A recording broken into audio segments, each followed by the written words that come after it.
most economists and most Americans have a similar definition of recession: substantial job losses and mass layoffs, businesses shutting down, private sector activities slowing considerably, family budgets under immense strain, in sum, a broad-based weakening of our economy. That is not what we're seeing right now when you look at the economy. Job creation is continuing. Household finances remain strong. Consumers are spending and businesses are growing. And happy Saturday and welcome to the deal. I'm your host, Ed Clark, and we're back after a week off. Of course, life goes the way you don't expect it. We had a guest lined up for last week and they got COVID. So that kind of changed the things. And but we're here this week and I want to jump right into this. So that's why you see Val Atkinson right there. Hey, Val. Hello, Ed. How are you today?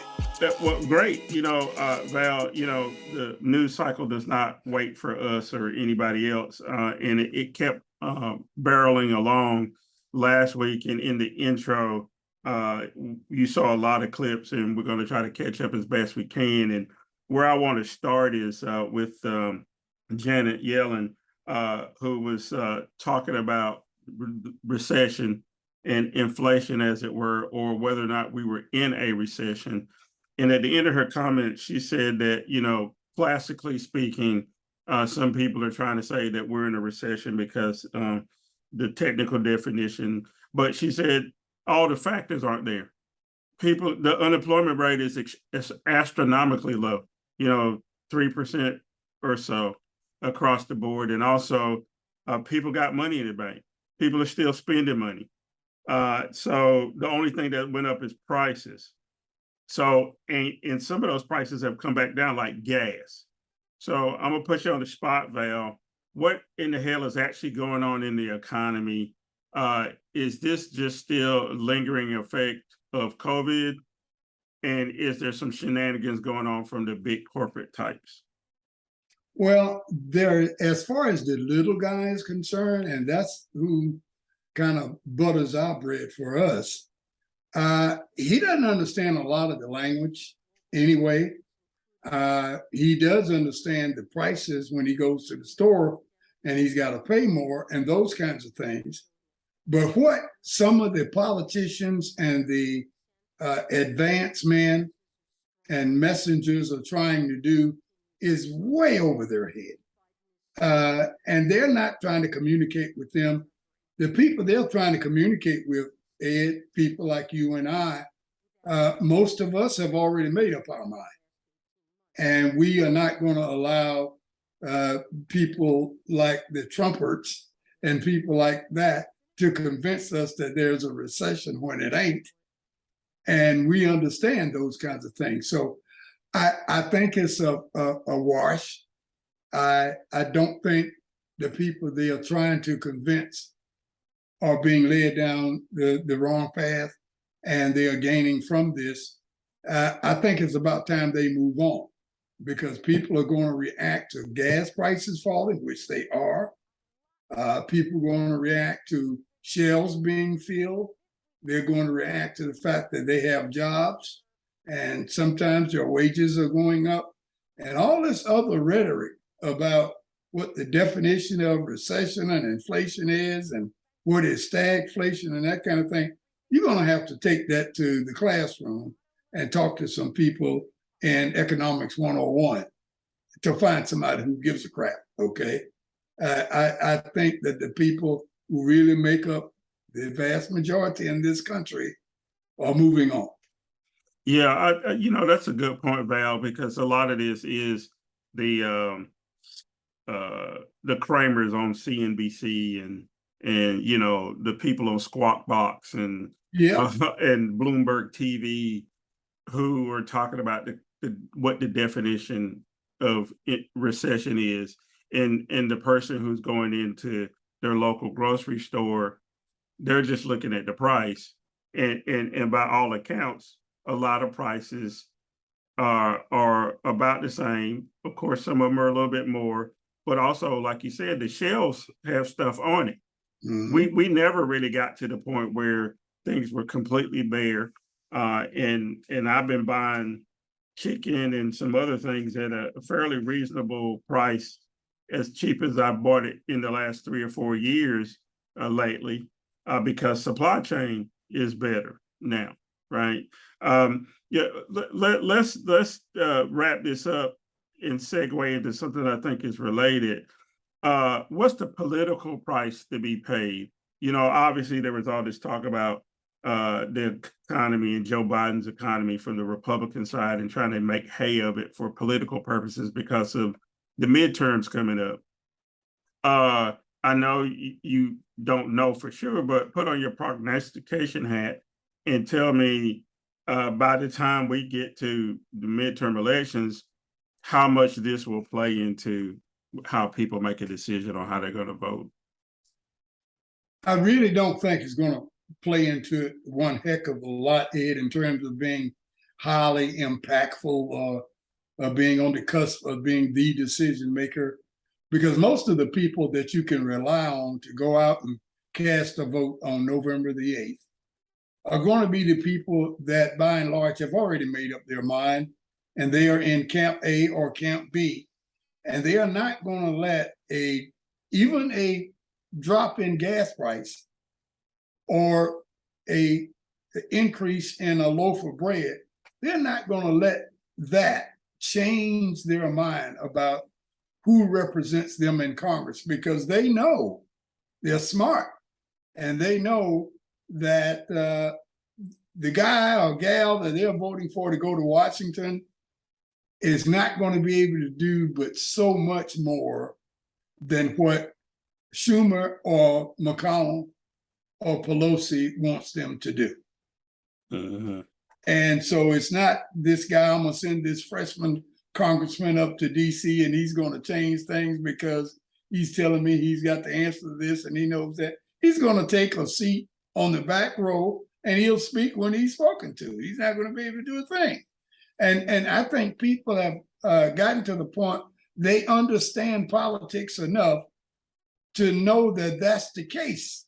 And they've put on earmuffs when it comes to trying to persuade people with all of this rhetoric and all these lies about what somebody's going to do once they get to the halls of Congress and that kind of thing. And I think it's a good thing for politics in America. I really do. The smarter the electorate gets, the better it is for all of us, except that little small minority that really revels in crazy speak, I call it, for the best thing I can come up with. They're the ones that's losing in all of this. Yeah, I want to remind the folks that if you're listening on the podcast on Spotify, Anchor, Stitcher, Apple Podcasts, or whatever, that's Val Atkinson. I'm Ed Clark, and this is The Deal. It's Saturday, July the 30th, 2022. And Val, the year is damn near over. Before long, we'll be out trick-or-treating. I know that's your favorite holiday. And one of the things that you mentioned in your comments just now is two names that are, one is Chuck Schumer and Nancy Pelosi. So over in Congress, there's some activity going on, and your favorite senator from our close neighbor, West Virginia, decides that he's a Democrat all of a sudden, or is it? Is that what really happened? I have a clip I want you to look at, and then you tell me what's going on here.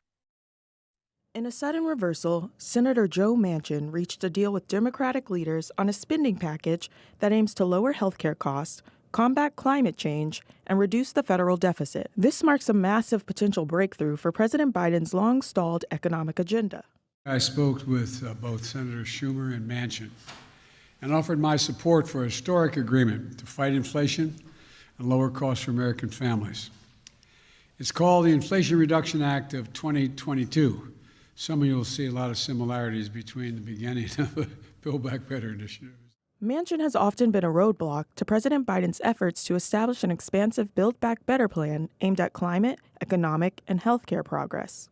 The Inflation Reduction Act is just a skinnier version of Biden's original plan. I'm really not going to talk about Build Back Better anymore because I think I've been very clear on that.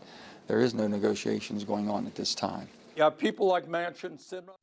So, Val, you know that you and I have talked a lot of shiggity about Mr. Manchin from West Virginia over the last 2 years, right? He has acted as if he was a member of the other party. And unshamefully, at the end of that clip, from there's a piece from January where he was saying there's no more discussion about Build Back Better. There's nothing to negotiate. Well, he negotiated something because now there's a bill that can get through via reconciliation, right? That would mean a 50-50 vote in the Senate, and then Kamala come in and break the tie to get some things on climate change, to get some stuff on prescription drugs for seniors through Medicare, negotiating those prices and some other things, right? Val, was Joe Manchin trying to do the Muhammad Ali rope-a-dope, or is this something not quite as big as some people want to make it out to be? He certainly said that he agrees with Schumer to get this bill passed. Well, I think Manchin is finally beginning to listen to the folks he should have been listening to all along, those of his constituents in the state of West Virginia.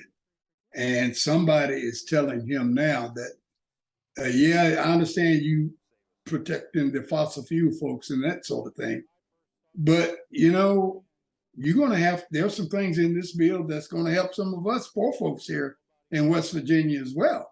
So you're going to have to look at this thing a different kind of way. And the reaction of the GOP when they learn of Manchin's intention sort of tells it all. They were highly upset. It's as though, almost as though one of their own switched parties and went with the Democrats. I mean, they were highly upset. Here, this guy is a Democrat and you're mad because he doesn't support Republicans. That tells you where Joe Manchin was centered and how everybody viewed him. I think also, Ed, Manchin is beginning to see what 2024 looks like. That's when he's up for re-election. And if, in fact, he is unsuccessful in the Democratic primary, or his handlers convince him to switch parties and become a non-affiliate independent or even a Republican, that's when things really change, because he is becoming aware that he will not have the latitude, the power, the moxie, whatever you want to call it, to perform as he is now, where Schumer and Biden and everybody else consults with Manchin before they take step 1 or 2. He knows that Republicans will not treat him that way. He knows that his job will be to sit there and be one of the 50 or one of the 51 or whatever that number happens to be. And he doesn't relish that. He doesn't look forward to that, because right now he's got a lot of power. But in order to hold on to that power, he's got to do some things that make Democrats think that there may be a chance that Manchin can work with us somewhere down the line if we can't get him to work with us in every case that's coming up. So he's got to start playing ball. He cannot be 100% anti-democratic every time and expect the Democratic Party of the state of West Virginia to renominate him for that position. Yeah, you're absolutely right. You know, we didn't even talk about Kristen Sinema, but we'll save that for later because we got a lot more ground to cover. I want to cover one more national story, but before I do, I want to give a programming note. Stay for the second segment because we're going to talk about Carolyn Bryant, the accuser of Emmitt Till, who happens to be in Raleigh, North Carolina somewhere. And if you folks were with us the week before last, Dr. Emmitt Riley from DePaul University was on the program. He is part of the group that found that warrant for Ms. Bryant and has been trying to convince LaFleur County, Mississippi, to arrest her. We'll talk about it in more detail, but please stay for the next segment. As a programming note, Val, switch gears real quick. One more national story I want to cover, and I hate to do this because I hate to say Donald Trump's name, so that means in the break you're going to have to see a video of Donald Trump. But the video I'm going to show you in the break, you should be laughing at. But I'll save that. But what I want to talk about is your buddies over in the Secret Service. I got a clip from Chris Hayes on MSNBC talking about missing text messages from a whole bunch of people. So let's look at that. Text. The Washington Post now reporting that text messages related to January 6th from Donald Trump's acting Secretary of Homeland Security, Chad Wolf, and acting Deputy Secretary Ken Cuccinelli have vanished. Now, that is in addition to all those Secret Service text messages related to the 6th that have also gone missing. For an ostensibly apolitical organization like the Secret Service, this has become an enormous scandal. And it's the latest institution caught up in Donald Trump's attempt to overturn the will of the voters, to end American democracy. The January 6th committee has provided quite a bit of evidence showing that Trump wanted to use the Secret Service as a kind of personal armed guards, that he wanted to lead the mob personally to the Capitol during the insurrection in order to effectuate his coup, to disrupt the peaceful transfer of power and make that the final step and basically like crowning himself president again. And he wanted the Secret Service to help him. Now we know. Hey, Val. So I guess people in D.C. don't know how to save text messages on their phone. They keep losing them. Now people at Department of Homeland Security are losing text messages. And funny enough, guess what? Only for the 5th and the 6th. Explain to me, Val, is this real?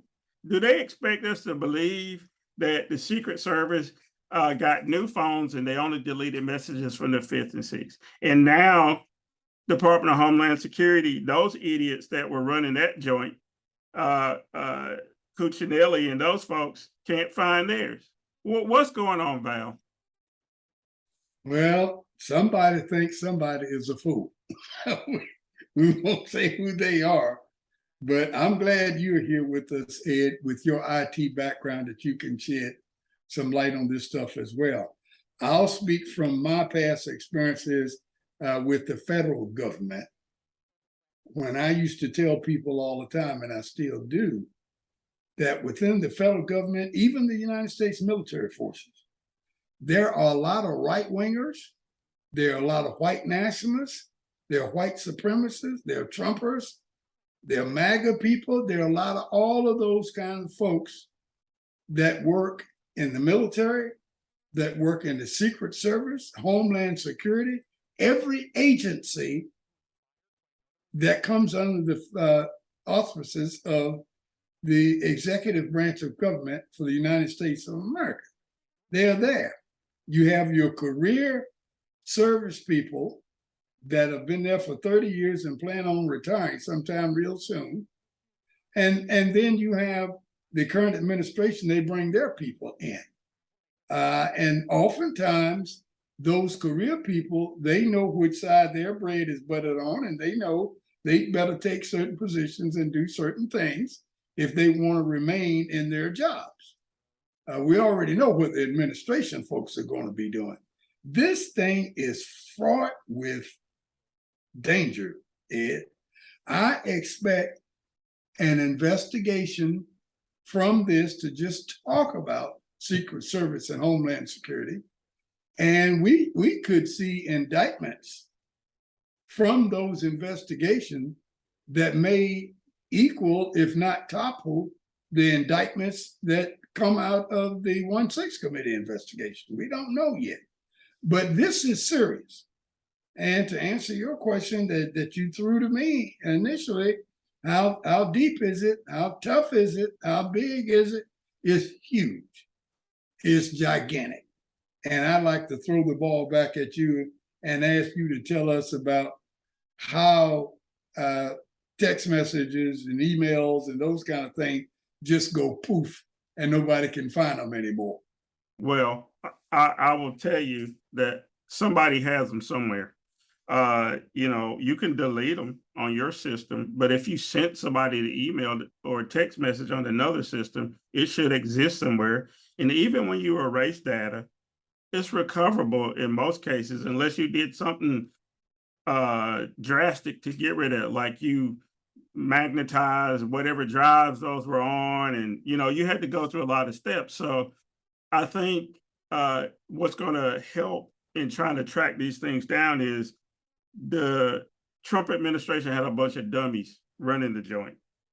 You had people around like Mike Flynn who was saying that IP addresses on some of the voting machines were the same IP addresses for your home camera systems, when they don't even know that IP addresses can be used. Those kind of private IP addresses can be used over and over again and don't prove anything. Just like when you delete a message from your phone, it's still there. Or some of those pictures that people take of nude pictures and they wonder how they got out, where they got out, because you might have deleted on your phone, but if the person on the other end didn't delete them, they're still there somewhere. So I'm hoping that the indictments do come, Val, because the country is in serious trouble when the Secret Service is out committing criminal acts. Hey, y'all hear some music in the background. Guess what? That means we're going to take a break. And when we come back, we're going to talk about Carolyn Bryant, the accuser of Emmitt Till, the new Emmitt Till movie that's coming out. We also want to talk about some Black children going to Sesame Place in Pennsylvania and being snubbed by one of the characters there, and that and a whole bunch more. Stay right there. We'll be right back after this music.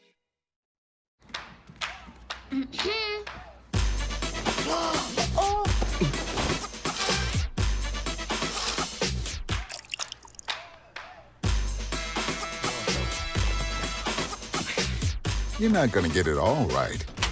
Just make sure you nail the big stuff. Mama! Like making sure your kids are in the right seat for their age and size. Get it right at nhtsa.gov/the-right-seat. And we need her locked up. Everybody say locked up. Locked up. A month after an unserved arrest warrant was found in the basement of a Mississippi courthouse, activists are calling on the arrest of Carolyn Bryant Dunham. She is a fugitive from justice that needs to turn herself in right away. In 1955, Dunham accused Till of whistling and making advances toward her. Shortly after, Till was brutally murdered. Today, civil rights group True Healing Under God held a rally in front of the General Assembly, calling on the Sunflower County Sheriff and other officials to take action.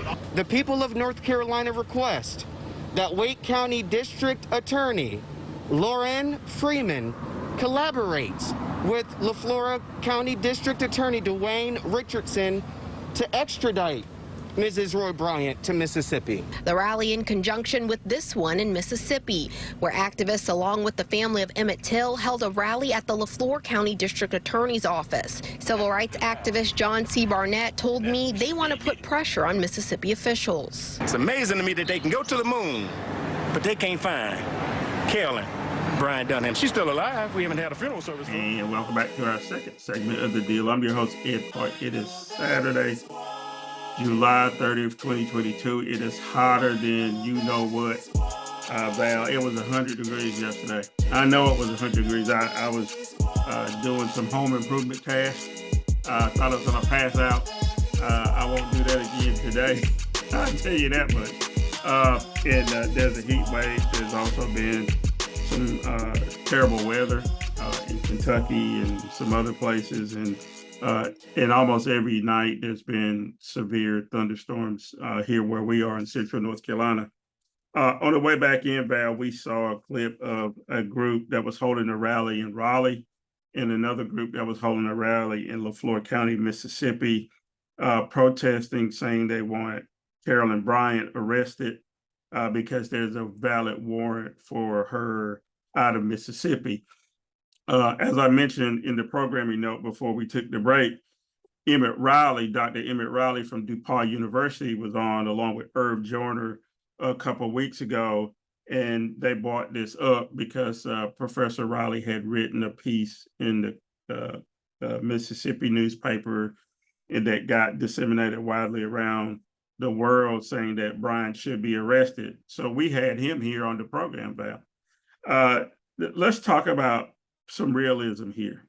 Ms. Bryant is 80 some years old by now.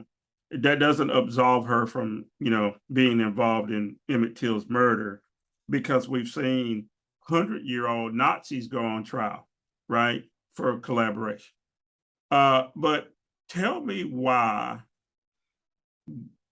one, Bryant never saw this warrant, and two, why now this is just my personal opinion. I know folks are out there doing the work and trying to get, my personal opinion is I don't think she ever will see that warrant. I think the state of Mississippi or the Wake County DA and here in North Carolina are not going to have the guts to do it. But that's just how I feel. What do you think about it? Well, when it comes to Mississippi, they're always a little late on a few things. To give you an example, the state of Mississippi didn't ratify the 13th Amendment until 2003. 2003 is when they ratified the 13th Amendment, which abolished slavery. That gives you an idea of where they were coming from. During the time of Emmitt Till's death, there was no such thing as justice for Black folks in Mississippi and throughout the South.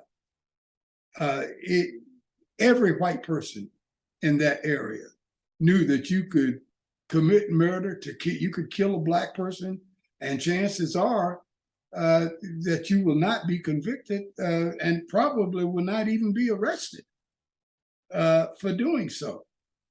And that's the way it was.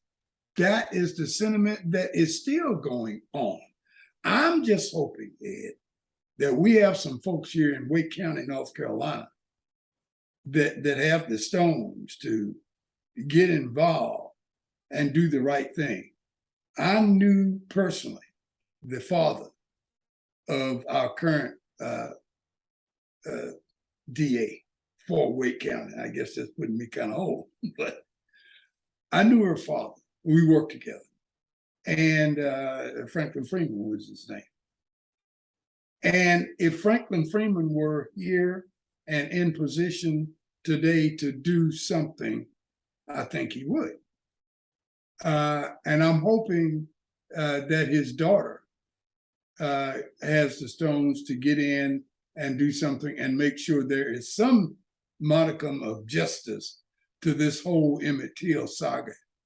And it should not matter that the perpetrator is now an octogenarian in her late, maybe mid 80s. That should not matter at all.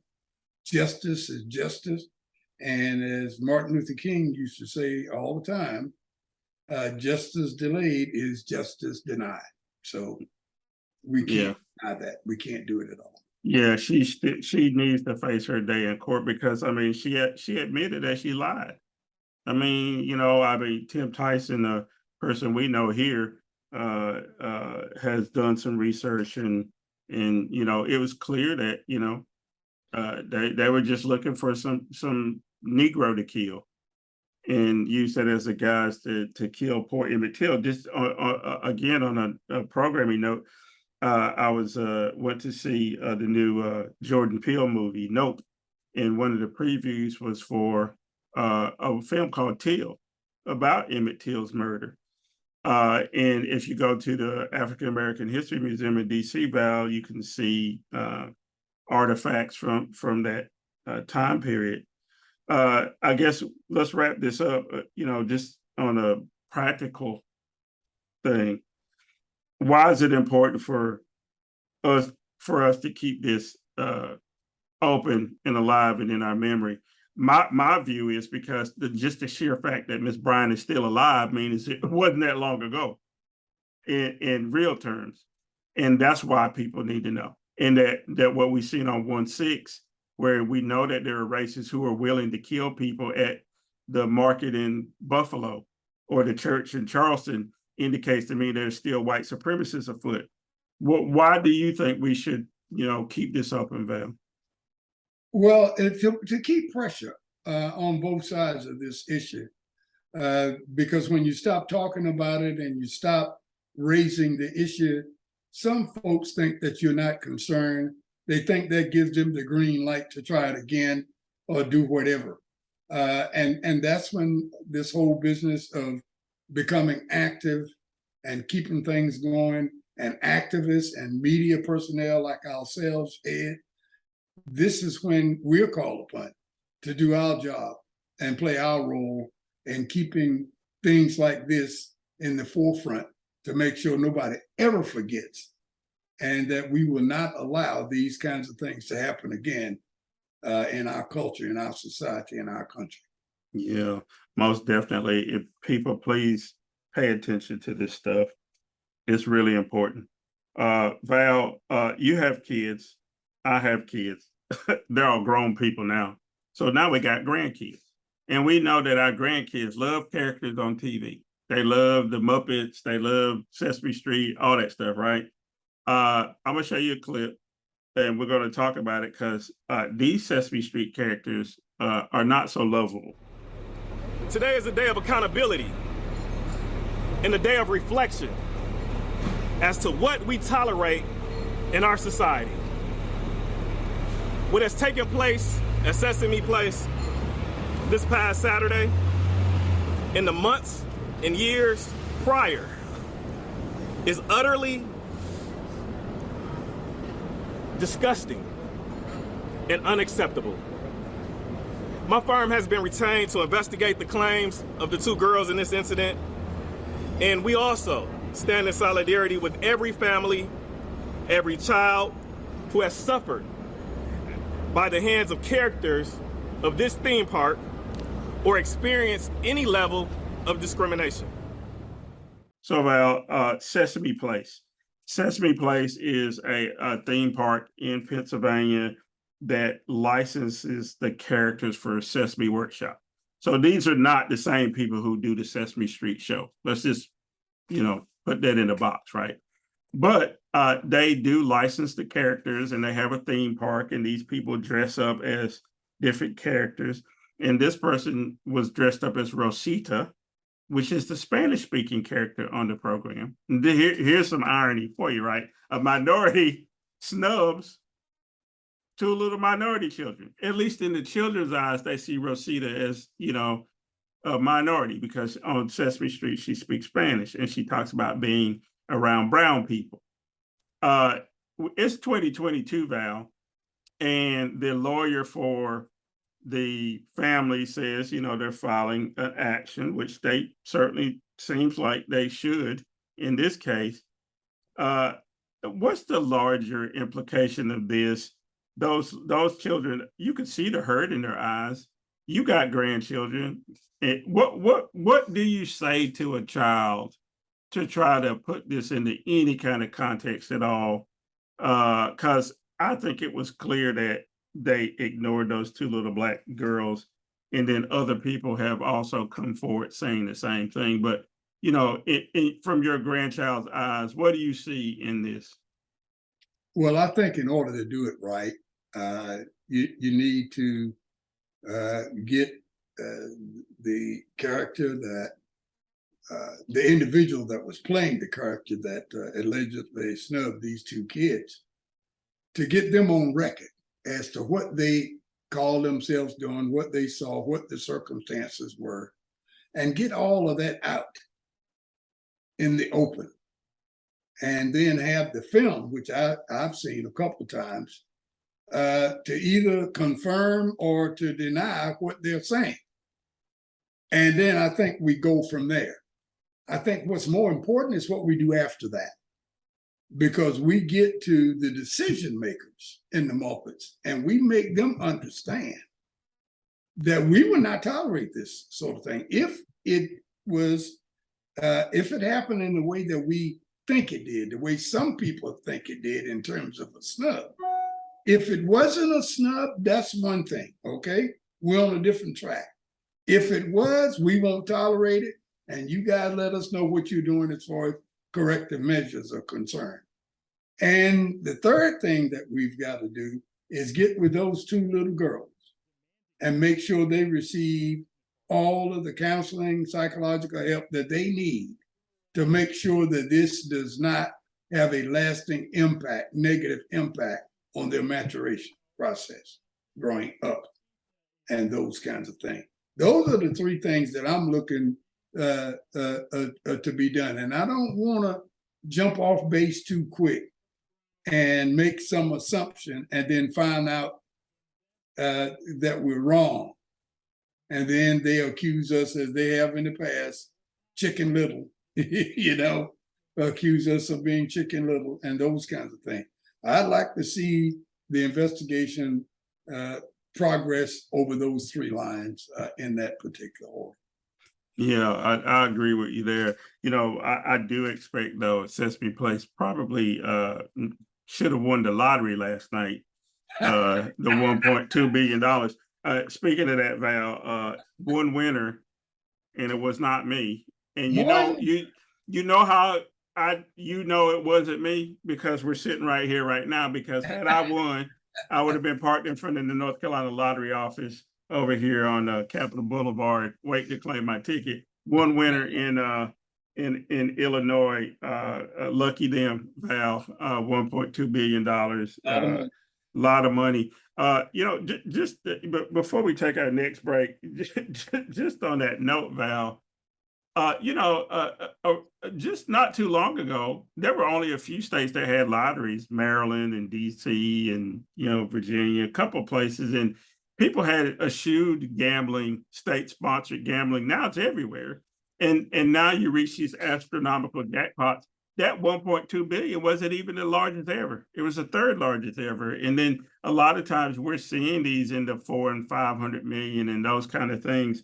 Talk to me real quick. I wasn't going to talk about it, but I just thought about it.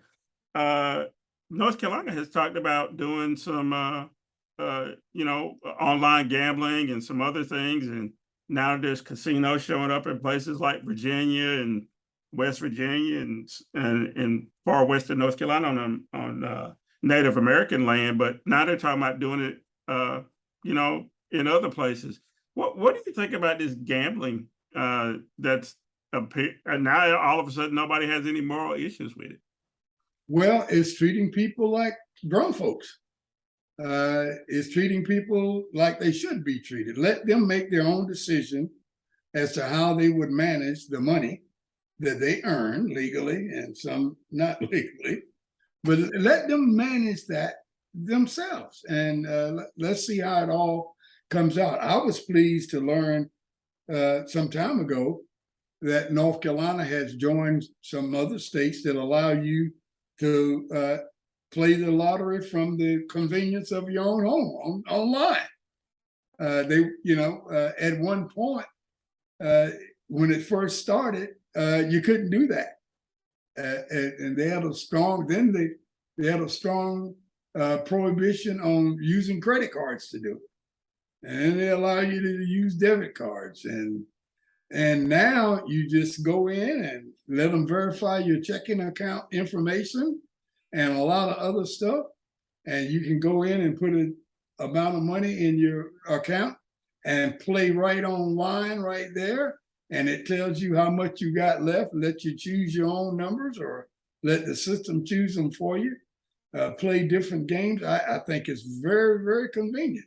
And I would have been, if you'd have told me that North Carolina, a Southern Confederate state, would have progressed to this point, if you'd have told me that 5 years ago, I would have disbelieved you. Yeah, it is a big change. Well, I won $29, Val, so I probably end up actually losing money, but let's not talk about that. Yeah. You only need one ticket to win, folks, so remember that. You know what? I hear some music again, so let's take a real quick break, and when we come back, we'll wrap this thing up. I want to talk about COVID because it's still out there. the president had COVID and a couple other topics. So stay right there. We'll be right back after this message.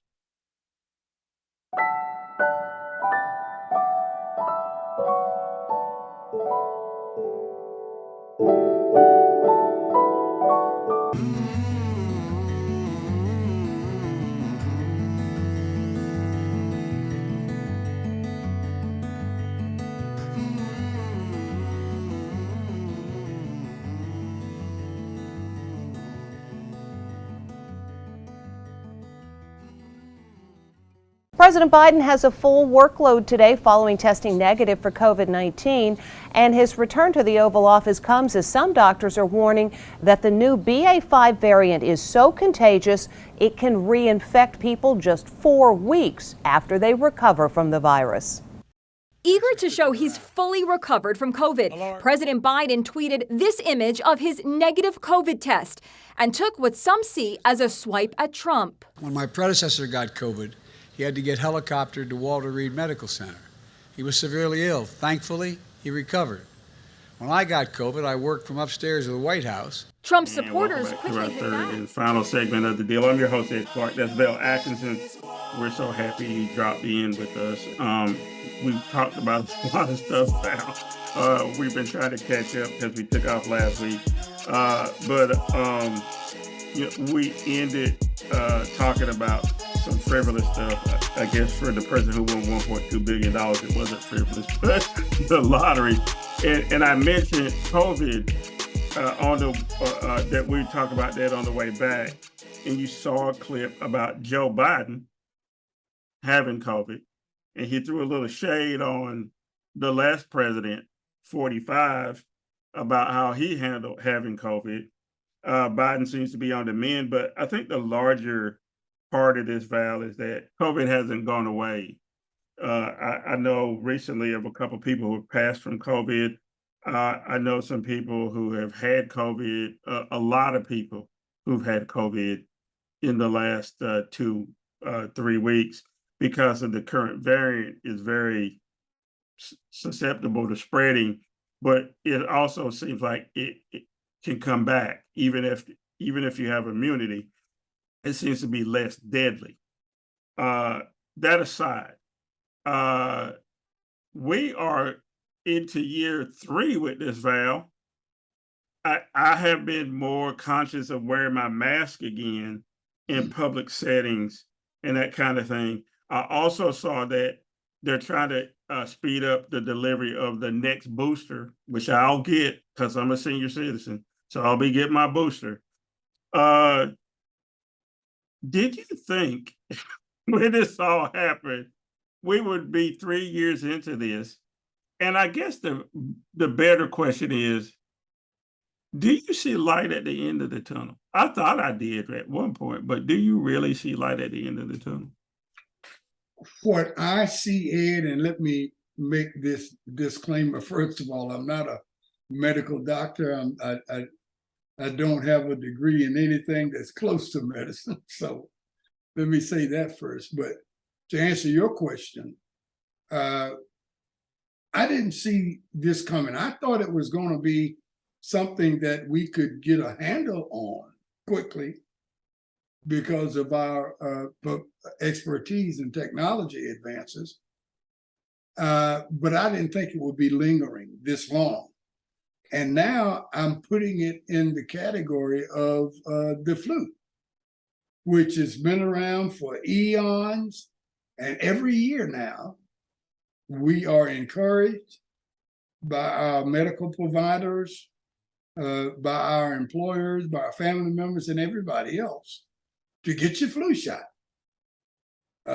Stores, pharmacists, whatever, they offer them free.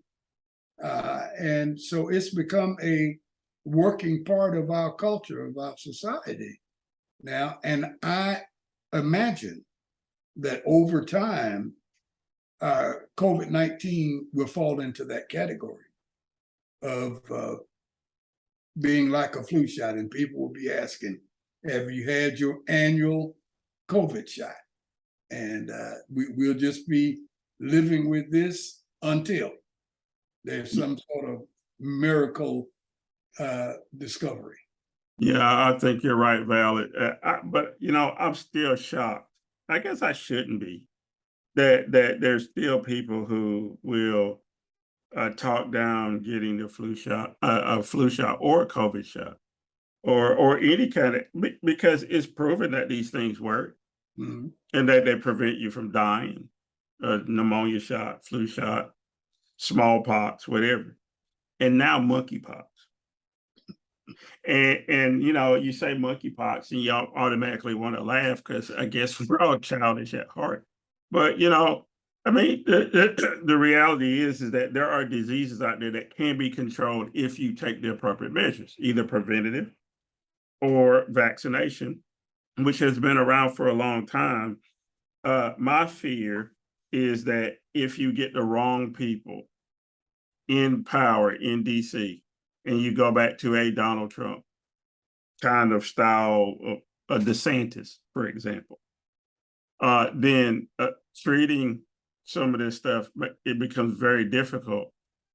I guess I'll ask you a philosophical question.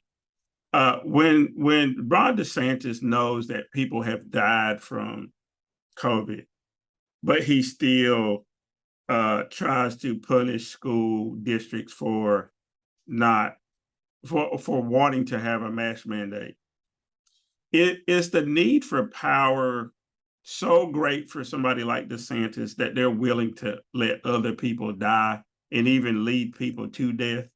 Is he that callous and crass of a person? I say yes, but I'm asking you that philosophical question. Yeah, well, when you look at people like DeSantis and Trump and people like that, you have to understand, and I guess we would call it taking it with a grain of salt, that you'd have to understand that these guys have a immediate or short term, and they have long-term objectives in what they do. And one of the driving forces behind everybody who's got GOP behind their name is the primary. And they know that the crazies, the old Tea Party guys, the Trumpers, the MAGAs, they run the GOP primary. So when these guys are out on the stump, when they're reviewing what they're saying or what they're doing, just keep that in mind, because their handlers, their strategists, their message people are telling them, hey, you can't say this. This won't play well in the primary. Somebody's going to get to the right of you, one of your primary opponents. You can't say it this way. You got to do. So once you understand that, then a lot of the things they say and do make sense from that standpoint, from just a basic decency and humanity standpoint. It doesn't make any sense at all. It's crazy. But from the standpoint of trying to win a primary election that's controlled by Tea Party member, MAGA people, white supremacists, and white nationalists, these are some of the things you must do if you want to win the nomination of that group. And when you look at it that way, like I said, we understand. I think it's stupid. I think it's crazy, but I know why they do it. Well, explain to me why they do this, Val. There's a 10-year-old girl who gets repeatedly raped, and the attorney general for the state of Indiana goes on TV and says something stupid. So let's look at that, and then you're going to explain to me what the hell's going on there. Tonight, the Indiana doctor who performed an abortion on a 10-year-old rape victim taking extra security measures as she prepares to take legal action. Dr. Caitlin Bernard treated the victim after the victim was forced to cross state lines due to Ohio's strict abortion law. The doctor is now laying the groundwork for a defamation suit against the Indiana Attorney General, who made this baseless claim. We have this abortion activist acting as a doctor with a history of failing to report. So we're gathering the information, we're gathering the evidence as we speak, and we're going to fight this to the end, including looking at her licensure if she failed to report. And in Indiana, it's a crime to not report, to intentionally not report. These accusations about not reporting appear to be completely fabricated. Documents obtained by CNN show Dr. Bernard did, in fact, report the procedure as required by law. The story has become So, Val, this clown outright lies about the doctor as if nobody could check. I don't know what they think about, right? I guess they get on these Fox shows and they get emboldened, they get encouraged, and they get extra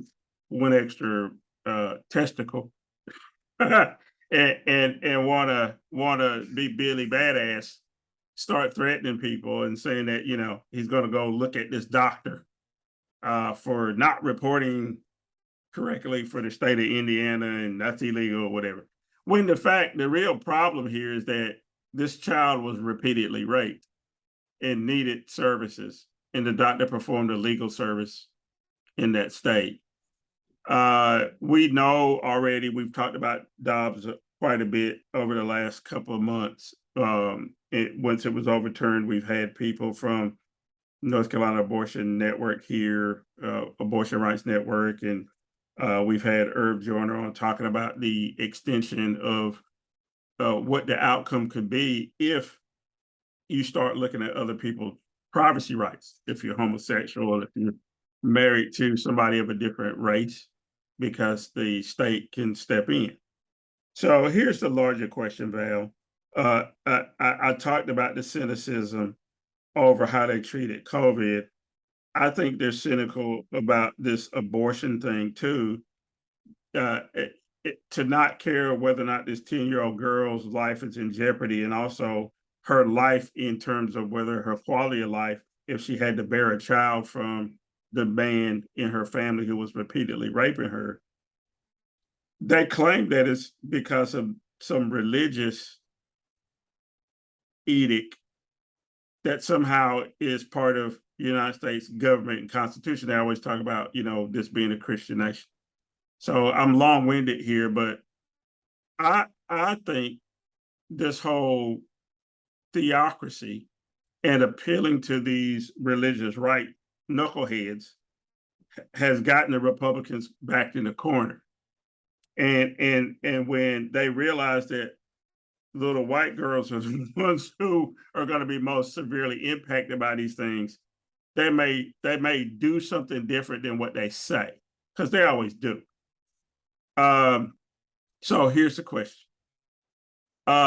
Will there be a price to be paid for this theocracy, these folks in the theocracy, in the long run, even though the Republicans need them to win primaries, because they're the people that vote in primaries and make sure, the candidates get on the ballot.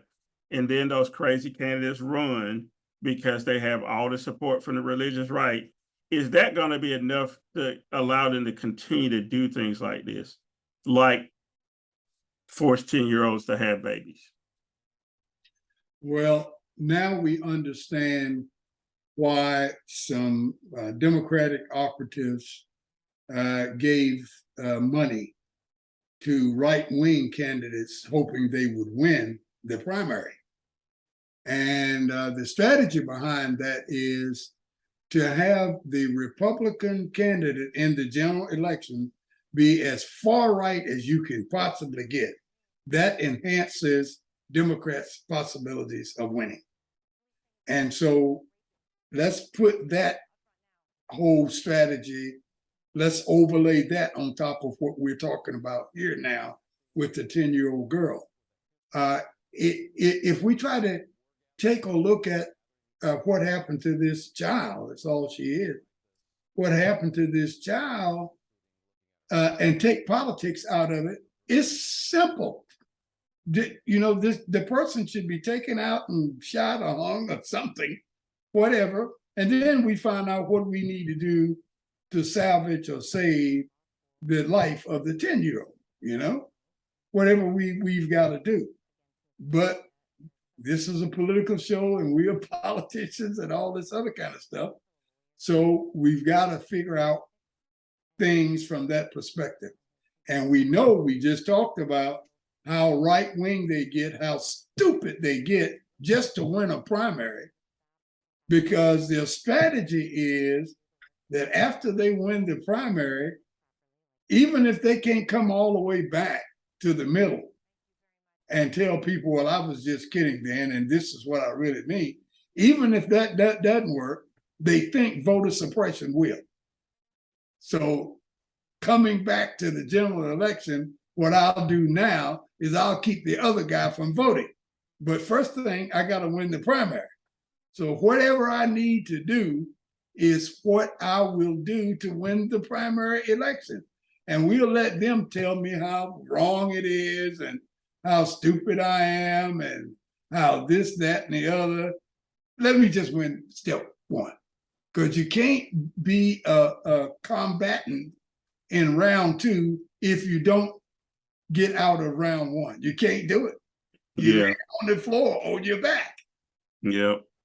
See, so that's where they're from, Ed, in so many of these things. And I'm glad that Democrats are finally seeing this. And this is the reason, I'll repeat as I started off, the reason they raised money and they gave money to Republicans in the primary. They want certain Republicans to win. So when I saw that, I said, finally, we're catching on. Because the strategy had been before, let's see if we can talk them into some sense and reality. Let's see if we can change their mind. Let's see if we can shame them into doing the right thing. And finally, Democrats woke up and said, you can't do that. They have no shame. Let's help them win. Yeah. You know, give them money. Say, hey, you know, tell more people how you hate 10-year-old girls, you know? Right. Tell them this, you know, and I'll see you in November. Well, I can say this. You can't shame them because they have no shame. Sure. Which brings me to the last story that I want to cover for today before we run out of time. And this is something they also don't have shame over, Val. It's the assault weapons. But let's talk about what happened yesterday over in the House. Just moments ago, the House narrowly passing a ban on assault-style weapons. The final vote, 217 to 213. 5 Democrats voted against the bill, but 2 Republicans voted for it. Now, the bill is likely doomed in the Senate, where it is not expected to get the required 60 votes to beat a filibuster. So, Val, the assault weapons ban bill passes in the House. However, guess what? Where are you going to get the votes from in the Senate? Because we still got something called a filibuster. So, was that just theater? Because they said they were going to pass something out of the House. I mean, are we just going to have Buffalo in, every week, some other mass killing with assault weapons? I mean, what's up with the Senate? I mean, is it even possible to do anything over there unless you have 60 votes for the Democrats? Senate Rule 22. Until we change Senate Rule 22, a lot of this other stuff won't matter. Senate Rule 22 is what allows the filibuster in the first place. It's not a law. It's a rule that the Senate made up for itself. This is the way they operate. So we need to change that rule and get rid of the filibuster and get back to a democracy. Change the rule, get back to a democracy, and then let the voters have a say as to who they want representing them in the House and in the Senate. If you really love democracy as you say you do, let's make it so. Let's make it happen. As Martin Luther King used to say all the time, do what you put on paper. And he's talking about the Constitution at that time. But those are the kinds of things that have got to happen. Right now, it is, as you asked, Ed, in your opening, theater. The House knows that this ain't going to work. They can do it. They pass something by 2 or 3 votes. But you got to have 60 votes in the Senate. No can do. The NRA has the GOP in its back pocket. And you're not going to get 10 or more Republican senators to give up that cash cow and vote with the Democrats and lose all of that money that the NRA has been giving them. They're not going to do that. No, because whether people want to admit this or not, Citizens United and those kind of things made it clear that it's about who got the most money. And then unless you can do something to offset that, then that's what they're going to do. They're going to continue to raise money. Hey, Val, you know what? We're going to run out of time. So you know what we always do before we leave? You got to tell me something, what you're working on, something you need to tell us about, anything. Well, nothing yet, but I think within a couple of weeks, you need to stay tuned because I'll have a huge announcement to make in a couple of weeks. And that's the best I can tease you on right now, because I don't want to say any more about that. But keep tuning in to Connections on Foxy 107, 104 on Sunday mornings at 8 o'clock. Me and some guy named Ed Clark will be there, along with Irv Jonah, political science and legal analyst and contributor. So we try to bring you up to date as well. So that's what I got going on in the coming future. Well, I got some other thing. I've been badgering Val Atkinson about writing for the Deal website, thedeal.com. So be looking for that. There'll be some changes on the website. You'll start to see stuff from Val and hopefully from Irv and other people that we want to bring in, because sometimes, you know, you want to write something in the middle of the week and don't want to wait until the weekend, or people can't, you know, find the time to you know, listen, but they can read a 900-word column or whatever. So we're working on that as well. So you see some updates to the website. This is what you got to do, though. You got to tell your friends about us. You got to subscribe on whatever platform you want to subscribe on. If you want to look at us, which I know you do, then you can always look at us on YouTube or Facebook or on Spotify. If you want to listen to us, you can listen to us on Apple Podcasts, Google Podcasts, Anchor, you name it. We're there, and we're so appreciative that we're growing the audience. I need for you to go out and do something good for somebody today, but also stay hydrated. Don't fall out like I almost did yesterday. So we'll be back next Saturday. Hey, you've been watching The Deal. Talk to you later. Bye.